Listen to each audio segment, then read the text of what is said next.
গেল ১.৫ বছরে বাংলাদেশের জন্য ভিসা বন্ধ রেখেছে ভারত। বিভিন্ন প্রেক্ষাপটে নির্দিষ্ট সময়ের জন্য বাংলাদেশও ভারতের জন্য ভিসা বন্ধ রেখেছে। দুদেশের ভিসা কার্যক্রম পুরোপুরি বন্ধ থাকায় বাংলাদেশ ভারত আকাশপথে নেমেছে ধস। এই রুটে যাত্রী চলাচলের হাল এমন যে বেসরকারি এয়ারলাইন্স নভোএয়ার পুরোপুরি বন্ধ করে দিয়েছে ঢাকা কলকাতা ফ্লাইট। এমনকি দেশের সবচেয়ে বড় বেসরকারি এয়ারলাইন্স ইউএস বাংলাও চট্টগ্রাম কলকাতা ফ্লাইট বন্ধ রেখেছে।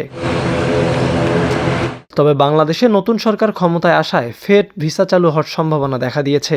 নতুন প্রধানমন্ত্রী তারেক রহমানকে অভিনন্দন বার্তায় নরেন্দ্র মোদী ভারত সফরের আমন্ত্রণ জানিয়েছে। এর আগে জাতীয় সংসদ নির্বাচনে বিপুল সংখ্যাগরিষ্ঠতা পাওয়ার পরপরই ভারত সরকার বিএনপিকে অভিনন্দন জানিয়েছিল। ভারতের এমন উষ্ণ অভিনন্দন ঢাকা দিল্লি সম্পর্ক ভালোর দিকে যাওয়ারই ইঙ্গিত দিচ্ছে। আর যদি তাই সত্যি হয় তবে ঈদের আগেই স্বাভাবিক হবে ভারত বাংলাদেশ ভিসা প্রক্রিয়া।